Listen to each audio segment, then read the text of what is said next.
This Sunday, reopening America. Now I want it open, and we're going to open. As the number of new cases levels off. I feel great. I feel like it's almost back to normal. Bring it on. And nearly 40 million now newly unemployed. I'm trying to earn a living because I'm trying to work. An eager America slowly welcomes some return to normalcy. I couldn't wait. I saw on the news that they were open, and I said, I'm going to go. Even amid concerns over opening too fast. We would ask everyone to hold off on any kinds of parties or large gatherings. Plus, new hope for a vaccine. We hope, if everything goes to plan, that we could have a vaccine by early next year. Our studies show, theoretically, that there is natural protective immunity to this virus. At issue this morning, can we open quickly and safely? And how soon could a vaccine be available? I'll talk to Governor Mike DeWine of Ohio and vaccine specialists Dan Baruch of Harvard and Peter Hotez of Baylor. Plus, new protests in Hong Kong as China announces a further crackdown on the territory. Does Beijing hope the world won't notice amid the coronavirus pandemic? This morning, I'll talk to National Security Advisor Robert O'Brien. Also, the fallout from this comment from Joe Biden.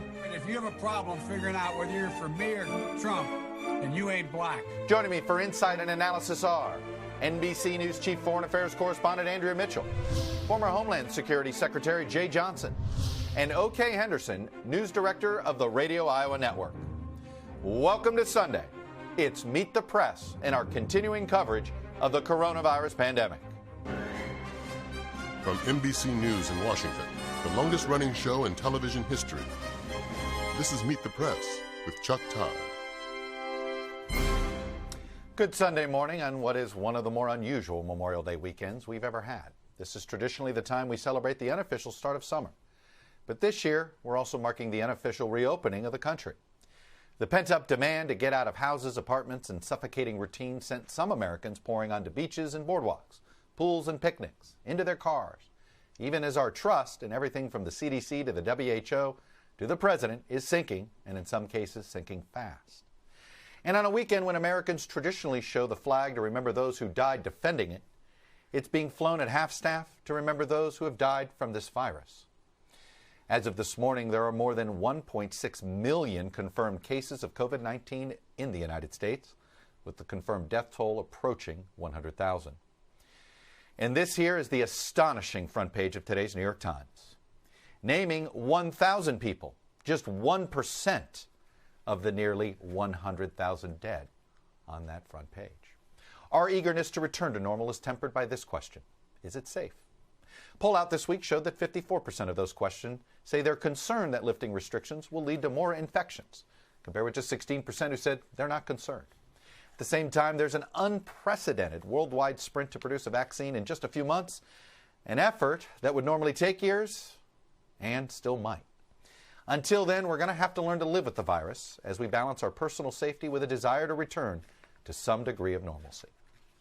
A whole different Memorial Day, a whole different world, really, that we're in. On a weekend traditionally devoted to honoring the wartime dead, Americans are struggling to make sense of a death toll that's climbed to nearly 100,000 over just 3 months. What would you have done differently facing this crisis? Well, nothing. All 50 states are experimenting with easing restrictions in some form, as the holiday weekend tests how committed Americans are to containing the virus. I want you to have a great time, but continue using caution. Go out, wear a mask, stay 6 feet away from anyone. You can be outside, you can play golf, you can play tennis with marked balls. 2 studies tracking cell phone data have warning signs. Researchers from Imperial College in London find the virus may still be spreading at epidemic rates in at least 24 states, particularly in the South and Midwest. Another model from the Policy Lab at Children's Hospital of Philadelphia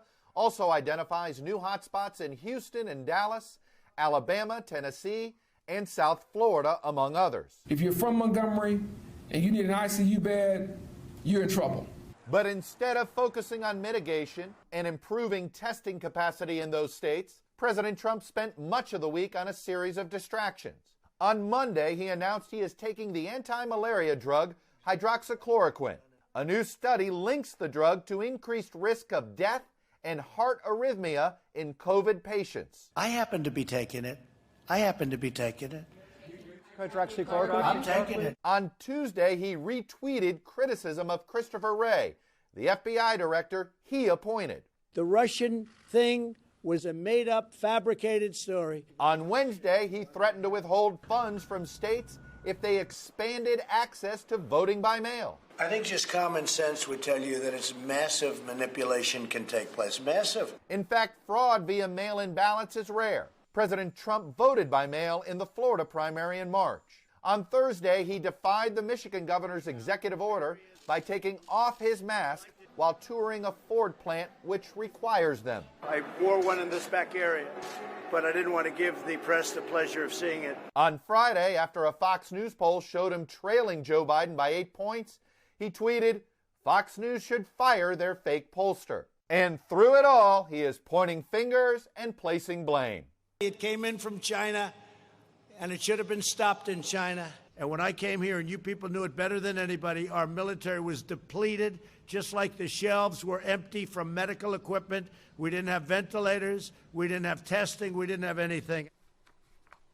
And joining me now are two experts to talk about this quest for a vaccine. From Houston, we have Dr. Peter Hotez. He's the director of the Texas Children's Hospital Center for Vaccine Development. And from Boston, we have Dr. Dan Baruch, director of the Center for Virology and Vaccine Research at the Beth Israel Deaconess Medical Center. Gentlemen, welcome to both of you. Dr. Baruch, I just want to get you to react to something this morning. The FDA had Dr. Stephen Hahn at 6:30 this morning tweeted the following: "With the country starting to open up this holiday weekend, I again remind everyone that the coronavirus is not yet contained. It is up to every individual to protect themselves and their community. Social distancing, hand washing, and wearing masks protect us all." It's just interesting, Dr. Baruch, to see one of the administration scientists, health experts, feeling the need to continue to remind the public of this. Do you think the public is as informed about this risk this weekend as they should be? I think the public is very well informed, and there is a tension between the need to contain the virus and people's desire to get out of their houses. So the hope is that through public health measures, as well as eventually the development of a vaccine, that we will be able to contain this virus. Let's talk about this race for a vaccine. Dr. Baruch, I want to start with you on this. We keep hearing this timeline of 12 to 18 months. Is that the heart or the head speaking? The development of a vaccine traditionally is a very long process. Often it takes many years, even decades, for a new pathogen for which the human race has not seen before. So the attempt to develop a vaccine in 12 to 18 months, or potentially even less than that, is truly unprecedented. And to be successful, multiple parameters will have to be successful all at the same time. So I believe that it is theoretically possible. However, it is certainly not guaranteed. And if that were to be the case, then many, many things would have to go perfectly the first time. Dr. Peter Hotez, you've been on the forefront of researching a vaccine for SARS.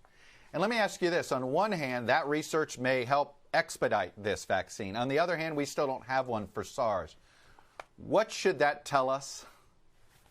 Well, thanks for having me. You know, we spent a decade researching, developing vaccines for SARS, as you point out, and the quick answer was that if you can elicit high levels of a certain type of antibody known as neutralizing antibody, which blocks the virus from attaching to its receptor, you can make a vaccine. And we've been able to achieve that in the laboratory in experimental animals.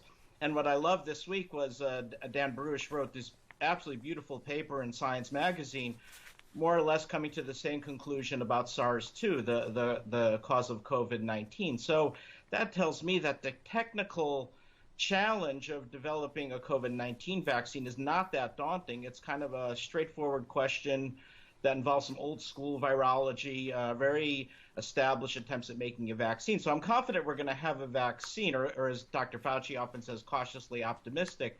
The problem is this: right. It does take time to accumulate enough safety and data to show that it actually works. And that's going to be the hard part. It's not a manufacturing problem. It's going to take us time to actually show that this will be both safe and effective. And I doubt we'll have that within a few months. And I'm curious, Dr. Otez, what's the likelihood that it's going to be 100% effective, the first vaccine? Is it more likely that we're going to have an experience like we have with the flu shot, which, in some years, at best, it's a 50% protector from that year's flu virus? Yeah, it's quite possible. What we're seeing from some vaccines is that they're partially protective, meaning they don't protect 100%, but they may reduce hospitalization and deaths, which is still very important.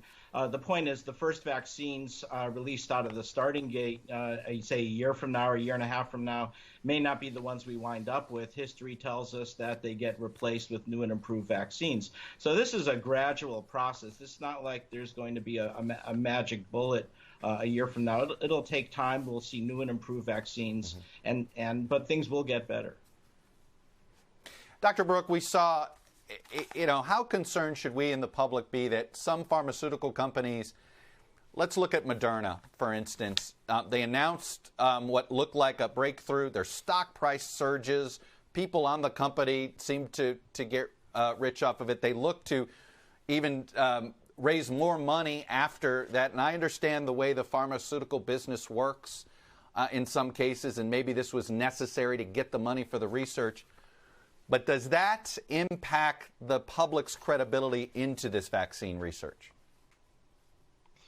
There actually has been quite a number of pieces of good news on the vaccine front this week.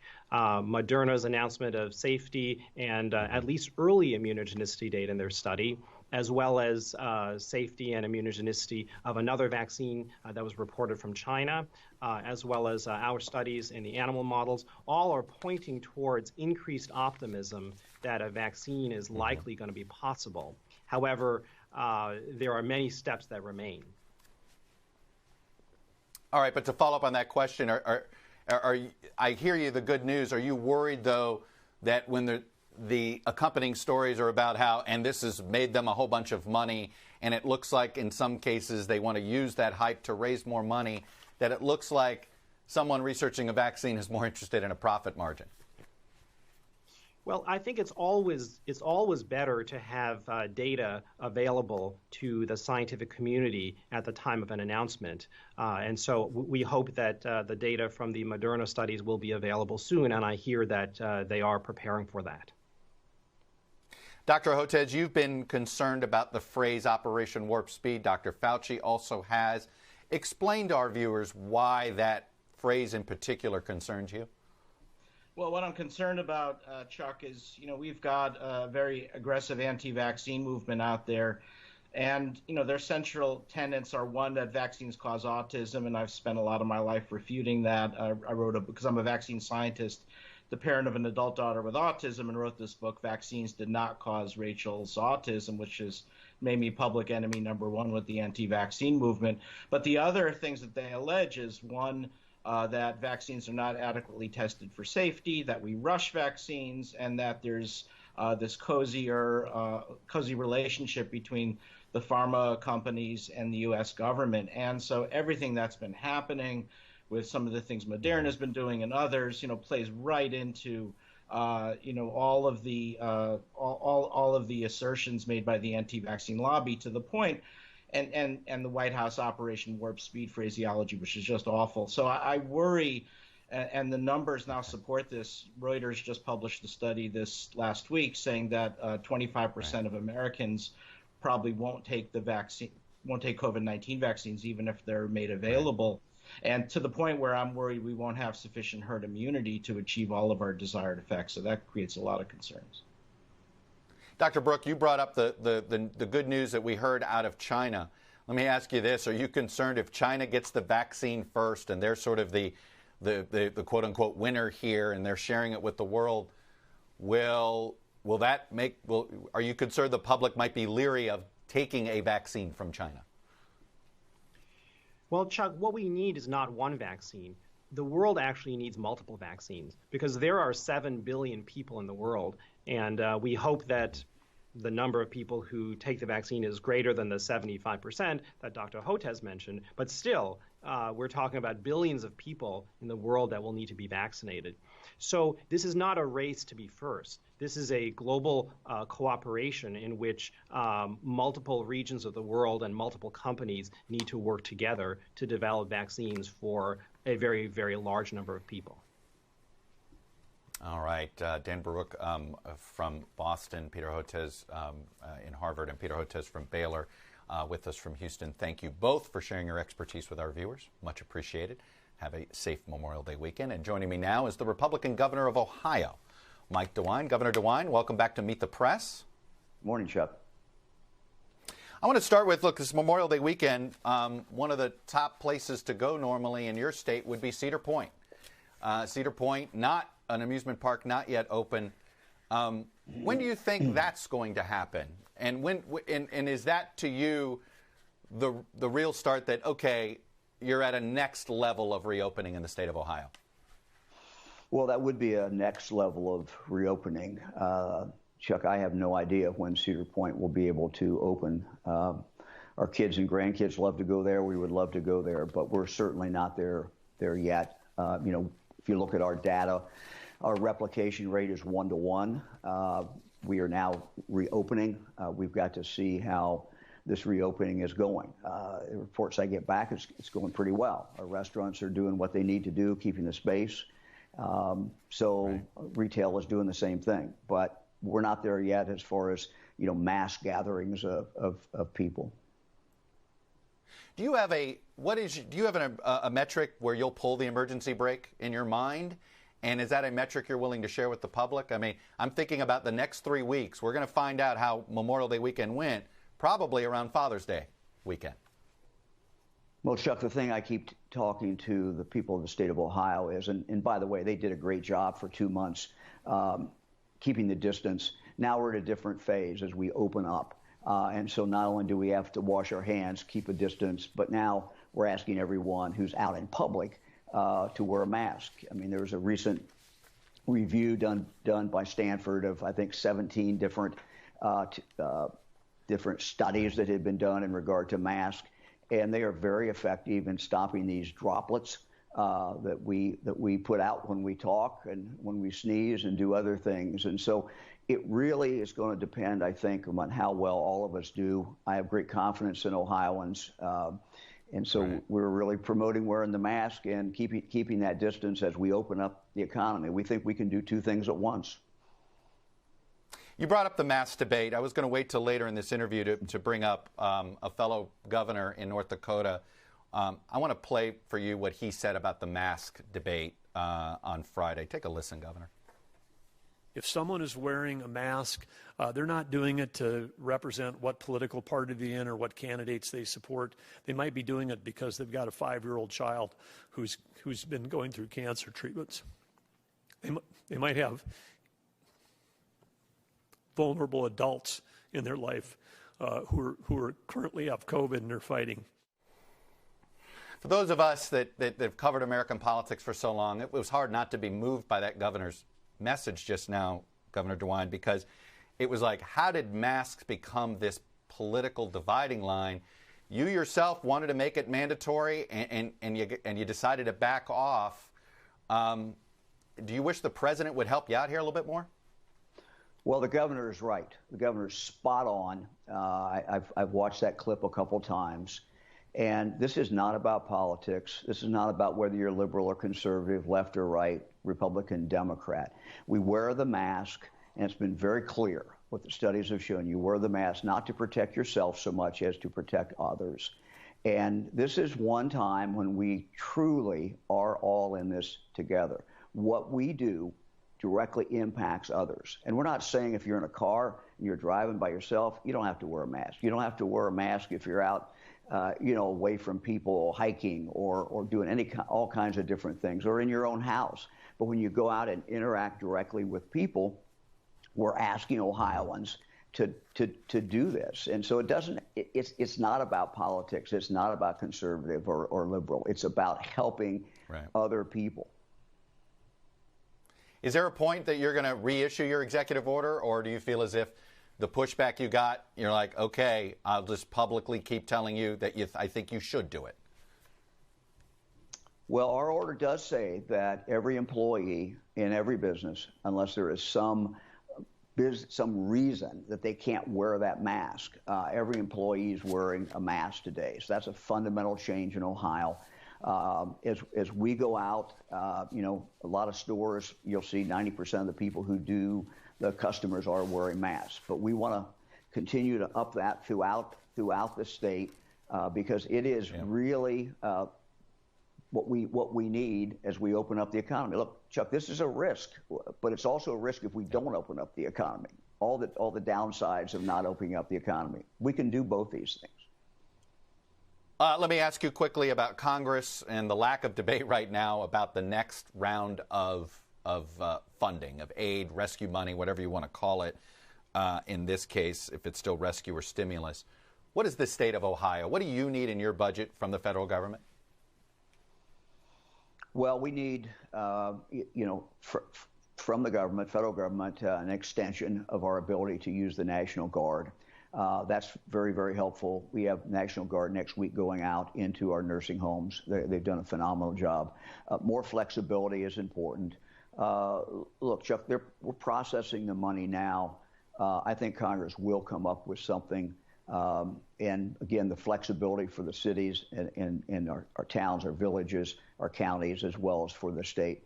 We have, because of the economy down and the tax revenue down, we're very concerned about our ability, frankly, to fund our schools. So these are basic things that we need that flexibility for.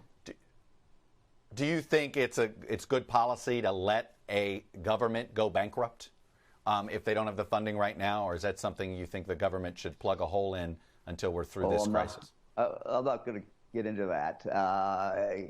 Look, we're focused on getting the job done. We don't intend to go bankrupt. In Ohio, we have to balance our budget every single year, and we just made $760 million worth of cuts, and we did what we have to do. It's the same way with local government in Ohio. They're going to do what they have to do. All right, Governor DeWine, Republican from Ohio. Thank you for coming on, sharing your views, and I hope you have a safe Memorial Day weekend. Thanks, Chuck. You got it. When we come back, China, the coronavirus, and the crackdown on Hong Kong. I'll talk to the president's national security advisor, Robert O'Brien, next. Welcome back. A new round of demonstrations broke out in Hong Kong earlier today. The crowds are protesting the Chinese government's announcement of new security laws that would sharply curtail freedom in the territory and bring Hong Kong even further under Beijing's control. Many fear the move will end what has been known as one country, two systems form of government that has existed since the United Kingdom surrendered control of Hong Kong back in 1997. So joining me now is the President's National Security Advisor, Ambassador Robert O'Brien. Ambassador O'Brien, welcome back to Meet the Press, sir. Thanks, Chuck. Great to be with you as always. Let me start with the Hong Kong issue. What is the United States government prepared to do if Beijing goes through with basically this crackdown on Hong Kong and moves Hong Kong away from an open marketplace and an open democracy? Well, as you know, Chuck, the Communist Party of China promised Great Britain back in 1984 with the Sino-British Declaration that Hong Kong would have a degree of autonomy and would be maintain their way of life through 2047. So now 27 years before that deadline, it looks like with this national security law, they're going to basically take over Hong Kong. And if they do, under the 1992 Hong Kong Policy Act and the Hong Kong Human Rights and Democracy Act of 2019, Secretary Pompeo would likely be unable to certify that Hong Kong maintains a high degree of autonomy. And if that happens, there will be sanctions that will be imposed on Hong Kong and China. It's hard to see how Hong Kong could remain the Asian financial center that it's become if China takes over. And do you want that to be the response? If China does this, do you hope that the financial services community, that global corporations pull out of Hong Kong immediately? I just don't see how they can stay. One reason that they came to Hong Kong is because there was the rule of law there. There was a free enterprise system. There was a capitalist system. There was democracy and local legislative elections. If all those things go away, I'm not sure how the financial community can stay there. And I think you're also going to have a terrible brain drain. I think Hong Kong citizens, many of whom can travel under certain circumstances, could travel to the United Kingdom or seek refuge other places. They're not going to stay in Hong Kong to be dominated by the People's Republic of China and the Communist Party. So I think if China goes through and imposes this law, which I think would be a big mistake, I think it's going to be very difficult for the people of Hong Kong. Do you really think China is going to be nervous about sanctions and that's going to stop them at this point? It seems as if he's so nervous about the demonstrations. Is a threat of sanctions enough to get China to pull back? Well, I think what we can all be proud of are the people of Hong Kong who have taken to the streets to show all of us who enjoy democracy and the rule of law in our countries how precious that is. And they're out in the streets this weekend demonstrating that they want to be free people, that they want to elect their own leaders and have the right to worship as they see fit and earn a living the way they see fit. So, look, China is dependent on capital from the rest of the world.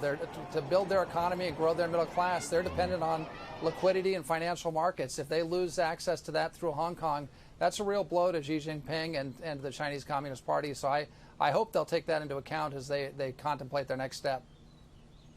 You know, over the last 6 months when these demonstrations began, the president was in negotiations on a big trade agreement with Xi and China. And during that time, he himself never really got tough, never stood up in support of the demonstrators. Others in the administration did, but he was careful, and a lot of reporting said he didn't want to upset the trade deal. Did that turn out to be a mistake? No, I don't think it was a mistake. We want good relations with China and with the Chinese people, but unfortunately we're seeing just action after action by the Chinese Communist Party that makes it difficult. And with respect to the trade deal, we'll see if they live up to it. But we're dealing in a new world now with Corona. They unleashed a virus on the world that's destroyed trillions of dollars in American economic wealth that we're having to spend to keep our economy alive, to keep Americans afloat during this virus. So we're in a very different world. The cover-up that they did of the virus is going to go down in history along with Chernobyl. We'll see an HBO special about it 10 or 15 years from now. And so we're in a different place with China as we speak today, Chuck. Well, I understand that, but it's interesting you bring that up because I want to put together at the for the first 3 months of this year when this virus first poked its head up, the president was pretty soft when it came to pinning the blame on China. Take a listen, Ambassador. You trust that we're going to know everything we need to know from China? I do. I have a great relationship with President Xi. President Xi loves the people of China. He loves his country, and he's doing a very good job with a very, very tough situation. Our relationship with China is very good. Maybe it's closer because of what's happened here. It came out of China, and it's one of those things that happened. It's nobody's fault. Now, that last quote was from March 14th, and the president's rhetoric has changed since then. There's no doubt. But are you concerned that that sort of soft relationship with Xi, publicly praising him all the time, gave Xi comfort that he could do these things in Hong Kong without a lot of other than rhetorical retribution? No, I don't think so. And I think the thing we have to focus on with the virus and what the president did is for the first time in the Oval Office briefing on the 28th of January, when I raised with the president that this was a significant national security threat, he immediately, against the advice of many of his other advisors, he immediately imposed a travel ban on China on the 30th. 2 days later, it was Profile and Courage, and it was something that he was criticized for by his political opponents and by many in the media. That saved countless lives. I think that's the thing that we have to focus on with China. Now, we were hoping that China would allow CDC doctors into China. We were hoping that China would give us more information on the virus and give us some of the genetic information we needed. Unfortunately, China did none of that. And so, look, we're in a very different place with China right now, and the president's made that clear. But, the Chinese didn't do what they said. We've also learned that at the time that they cracked down internally and refused to allow people from Hubei and Wuhan to travel throughout China, they allowed those folks to travel to Europe. And a large part of the infection that came to America didn't come from China. It was when we closed off China, and I asked my fellow NSAs in European countries to cut off travel. They didn't, and the virus spread to Europe and then back to the U.S. China should have cut off all the travel out of Hubei and Wuhan like they did internally in China. So we've learned a lot of things, and it's disconcerting. But we'll move forward. We'll defeat this thing going forward, and America will come out stronger. Should the public be reassured or concerned about this relationship with China when it comes to the vaccine. So, for instance, if China has a vaccine first and our relations are as heated as they appear to be right now, is it possible the world doesn't see that vaccine, we don't see that vaccine, or would you trust a vaccine out of China? Well, we're going to get to the vaccine first. We're doing tremendous work on therapies and vaccines, and once we get them, we'll share them not only with America, but we'll share them with the world. One of the things it won't do, though, is it won't bring back the 90-plus thousand Americans, grandparents, parents, frontline healthcare workers, first responders who've died as a result of this virus.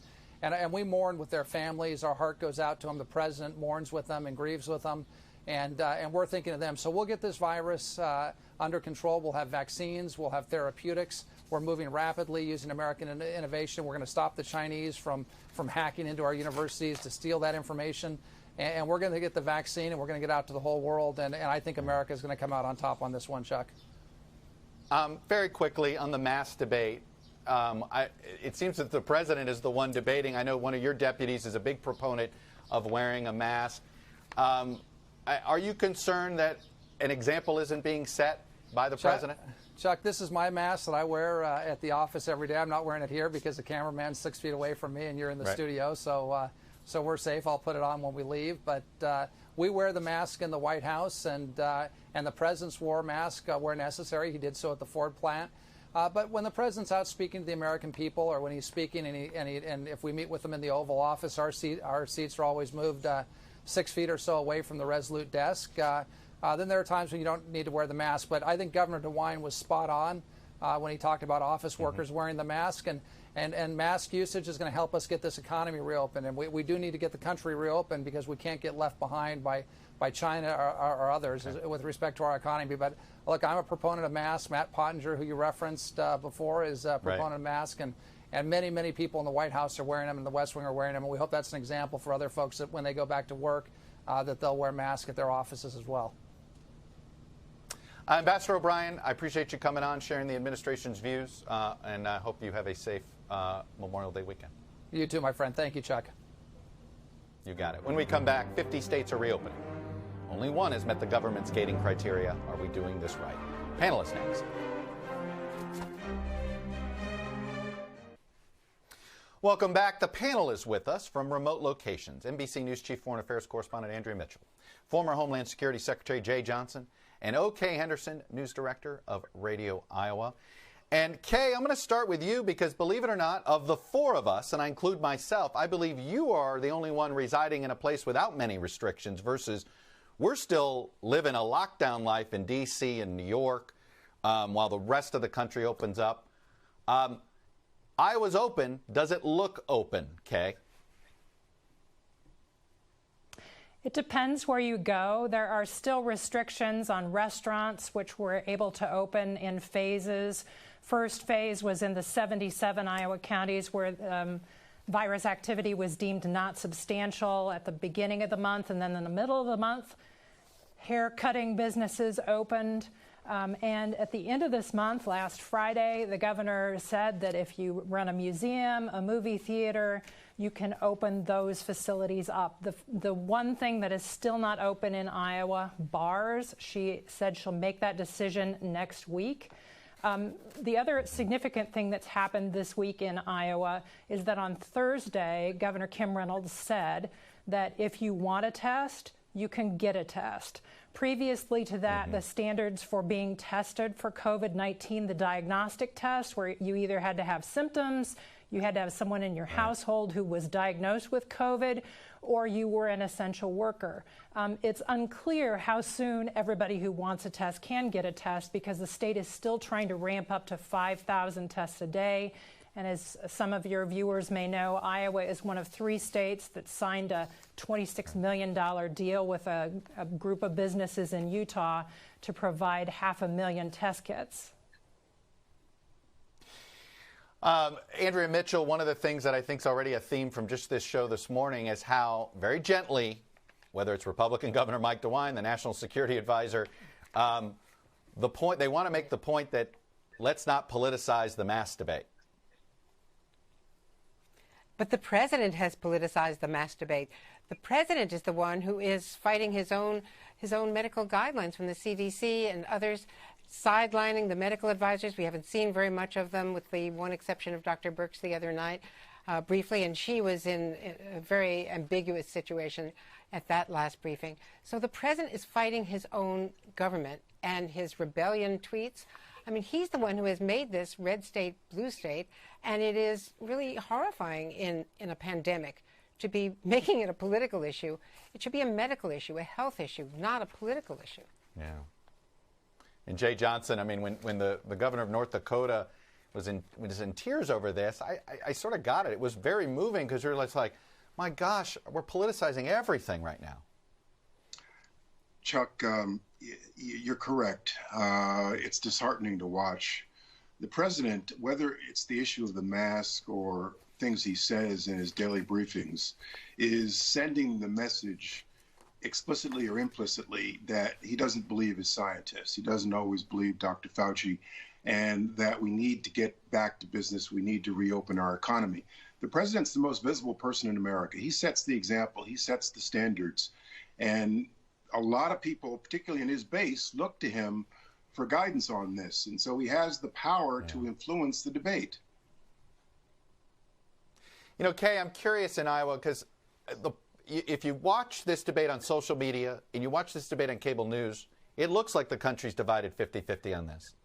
The polling indicates there's not that divide. And frankly, the results of people moving around the country shows that there's a lot more caution out there than maybe we're portraying politically. Is that what you see in Iowa?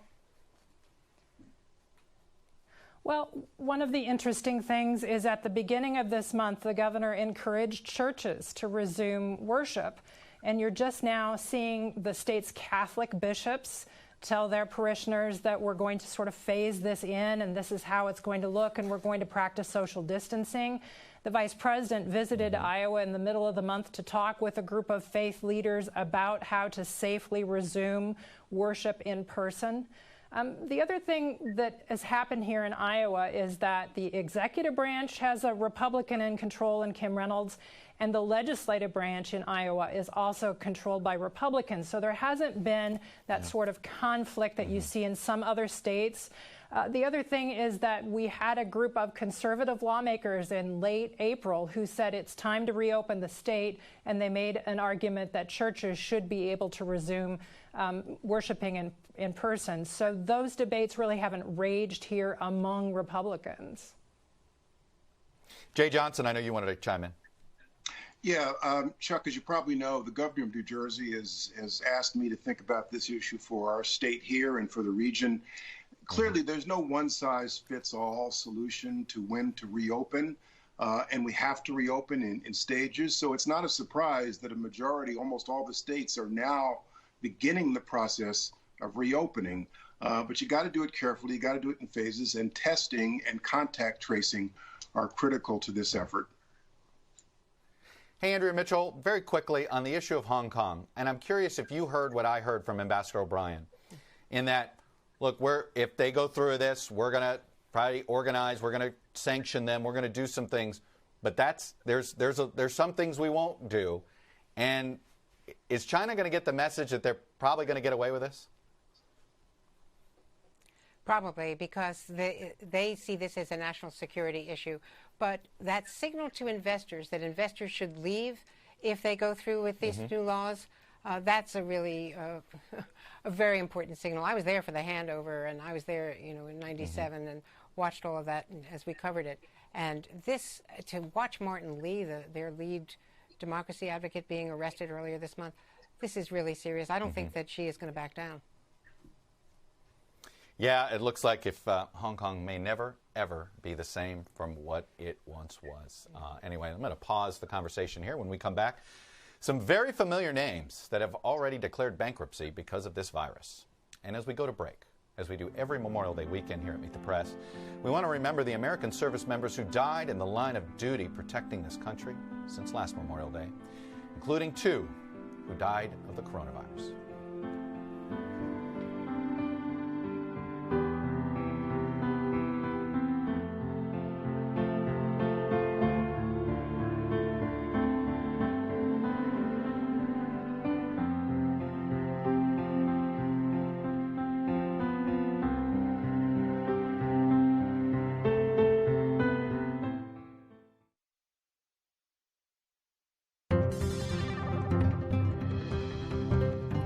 Welcome back. Data download time. Just this weekend, Hertz, a car rental giant for over 90 years, announced it filed for Chapter 11, and it's far from alone.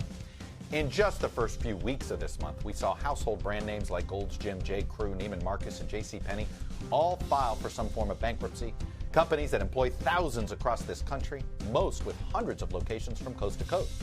Now, many of these companies will ultimately survive in some form. But even before this month, there were signs of trouble for pretty much every brick and mortar retailer in the world.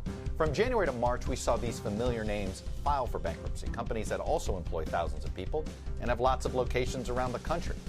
In other words, even before the COVID-19 pandemic hit, 2020 was shaping up as actually another tough year for anything brick and mortar related, particularly retailers. 2018 and 2019 saw more than 15,000 retail stores shuttered, and that was in a booming economy, folks. So the biggest economic impact so far from COVID-19 may be simply that it is pushing the economy into the future farther and faster than before, and that means it's striking hard at businesses that already were suffering under these underlying tech-driven conditions. When we come back, we'll turn to politics and why a lot of Democrats think Joe Biden might do well to stay in that basement. Welcome back.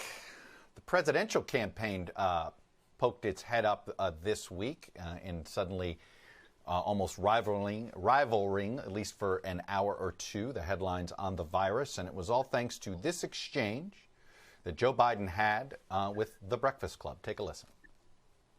It's a long way until November. We got more questions. You got more questions, but I tell you, if you have a problem figuring out whether you're for me or Trump, and you ain't black. It don't have nothing to do with Trump. It has to do with the fact I want something for my community. I would love to see. Take a look at my record, man. I extended the voting rights 25 years. I have a record that is second to none. Well, the comment of "you ain't black" went viral in the wrong kind of way for Joe Biden. And before the end of the day, he was out with an apology of sorts. Take a listen to how he walked back those comments, Jay Johnson. I shouldn't have been such a wise guy. I shouldn't have been so cavalier in responding to what I thought was, anyway, it was, I don't take it for granted at all. And no one should have to vote for any party based on their race, their religion, their background. Jay Johnson, I don't know if this is one of those, I guess you view through some might view through the prism of just being generationally out of touch, the sound of a 20th century politician. What did you hear, Jay?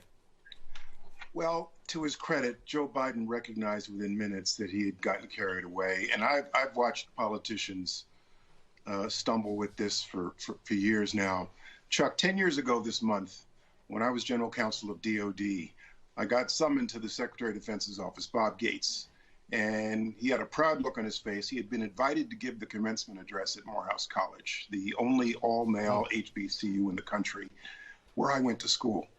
I said, boss, the bar for good rhetoric at Morehouse is hot. This is where MLK learned how to preach. And he basically said, don't worry, I got this.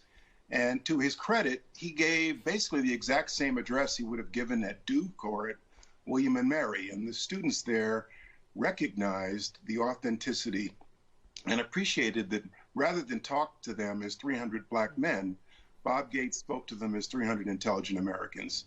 And the feedback I got from that was enormous. It was a good event. And so the lesson for Joe Biden on that is what? Don't try to talk a culture you don't belong to? Be yourself.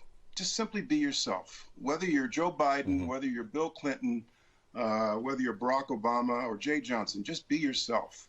And most people will appreciate that. Most people will appreciate that you have the confidence in yourself and your listening audience to hear what you have to say by being yourself. Andrea Mitchell, I want to put up on screen that the Trump campaign is already spending $1 million in digital ads, trying to take advantage of this. They're selling T-shirts with a hashtag on it. I don't know whether that is showing a Trump campaign that is nimble or a Trump campaign that is searching for anything to chip away at Joe Biden. They're searching for anything negative, and they are nimble, and far more nimble than Biden. The Biden campaign was taking credit for having responded around 3:30 Friday afternoon, but that interview was taped the night before. They really wasted way too much time. And the African-American Biden supporters, whom I had on my program at noon, just lashed out about it, that no white person, no white politician should tell any black person what it is to be black. The fact, though, is that the Biden people, I think, correctly point out that Donald Trump's record on race relations is so awful compared to Joe Biden's. But Joe Biden shouldn't be reaching back to the crime bill where he is vulnerable, or the Voting Rights Act. He should be talking now to African Americans, and particularly to millennial black people, about what he can do for them now, and talk about his record on the pandemic, when African Americans are among the most, the most vulnerable on the front lines. Kay Henderson, there's a debate about whether Biden needs to get out and campaign, or is he better off staying in the basement? What do Iowa Democrats want? Well, Iowa Democrats are right now focused on a primary election that's happening on June 3rd. They are referring to it, even Republicans, as vote at home absentee. Iowa's Secretary of State, who's a Republican, sent out absentee request forms. 475,000 people have asked for them. It will set an all-time record for turnout. Democrats look to Iowa's most populous county, where there's been an 8-fold increase in absentee activity. In regards to Iowa being a swing state in the fall, we don't yet know what the margin will be. Just remember that Hillary Clinton lost the state by 9.5%. Trump won it by 51%. In 2018, Kim Reynolds won this state by 50%, but she only won by a 3% margin. Right. No, we'll see if it is truly a swing state or not. You're right. We'll find out in the fall. Jay Johnson, Memorial Day takes on special meaning for folks who have family members who serve or have served. I know you have someone who's serving. Yes, thanks, Chuck. Memorial Day weekend, we also acknowledge those who are serving today. I'd like to give a shout out to all those in uniform of our nation today, including my son and his unit deployed overseas. Son, your mother and I look forward to you coming home soon. Thanks, Chuck. We look forward to you having that reunion. That's all we have for today. Thanks for watching. Thanks for trusting us. We'll be back next week, because if it's Sunday, it's Meet the Press. Hello from Washington. I'm Chuck Todd, and thanks for checking out the Meet the Press channel on YouTube. Click on the button down here to subscribe, and click over here to watch the latest interviews, highlights, and other digital exclusives.